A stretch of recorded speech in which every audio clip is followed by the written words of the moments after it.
Students, आपका जो chapter 6 हमने स्टार्ट किया हुआ था द क्लाइमेट ऑफ इंडिया, उसमें हमने 2 सीजन्स पढ़े थे, summer season and rainy season.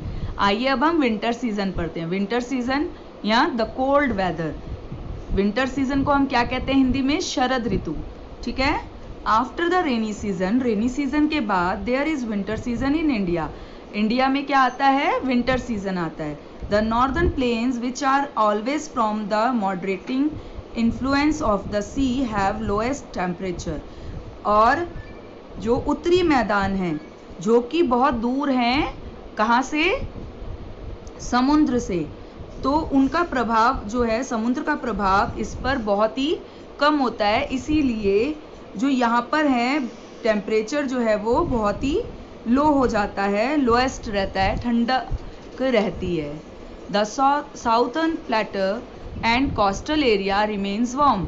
और इसके बजाय जो साउथर्न प्लेटर है, दक्षिणी पठार, और कोस्टल एरिया मतलब तटीय क्षेत्र जो हैं, जो कि समुद्र के किनारे के क्षेत्र हैं, वो गर्म रहते हैं बजाय कि नॉर्दर्न प्लेन के। The high hills of the Himalaya regions receive snowfall in winter. और जो हिमालय की ऊंची ऊंची चोटियां हैं ना, वहाँ पर क्या होता है? स्नोफॉल, हिमपात या बर्फबारी होती है। कब? विंटर सीजन में।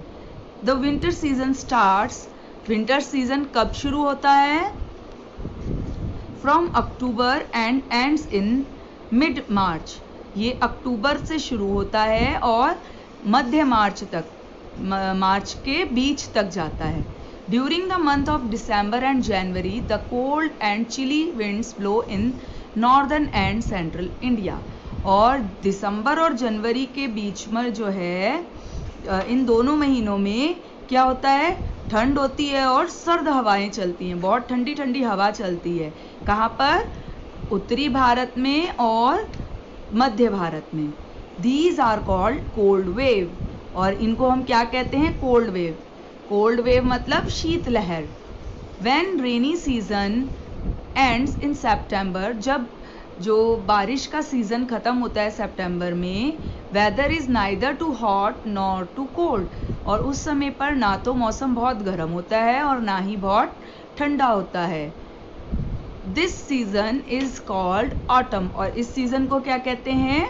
पतझड़ का मौसम कहते हैं। इस टाइम पे जो है पत्ते, जो पौधे होते हैं या जो पेड़ होते हैं, वो अपने पत्तों को झाड़ देते हैं, तो इसलिए इसको क्या कहते हैं? पतझड़।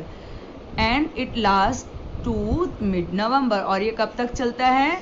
नवंबर के मिड तक, मध्य तक। When winter season ends in March. और जब विंटर सीजन खत्म होता है मार्च में, वेदर बिकम्स वेरी प्लेजेंट। और जो मौसम है वो बहुत ही सुहावना हो जाता है, बहुत ही अच्छा हो जाता है। This season is called spring. और इस सीजन को क्या कहते हैं? बहार का सीजन, स्प्रिंग सीजन कहते हैं। क्यों बहार का सीजन कहते हैं? क्योंकि इस समय पर पौधे जो हैं उनमें पत्तियां होती हैं, फूल उगने शुरू हो जाते हैं नए नए। ठीक है। और ये कब तक चलता है? अप्रैल तक। ठीक है। Many flowers Bloom in this season. और बहुत से जो फूल हैं वो खिल जाते हैं इस सीजन में, इसीलिए इसको स्प्रिंग सीजन कहते हैं। क्योंकि जो फूल खिलते हैं और रंग बिरंगे फूल खिलते हैं अलग अलग तरह के। ठीक है। तो ये चैप्टर हमारा यहाँ ख़त्म हो रहा है। इसके साथ मैं आपको इसके 2 क्वेश्चन भेज रही हूँ। What is a cold wave? शीत लहर किसे कहते हैं? आपको भी मैंने बताया ना, जो ठंडी हवाएं, चिल हवाएं जो चलती हैं, उसको क्या कहते हैं? Cold wave. और what is monsoon? The rainy season that starts July and till September तक वो चलता है, उसको क्या कहते हैं? जो बारिश का मौसम जो जुलाई से शुरू होकर सितंबर तक चलता है, मॉनसून कहलाता है। तो आज के लिए बस इतना ही। नेक्स्ट क्लास में हम इसका बुक वर्क करेंगे। Thank you.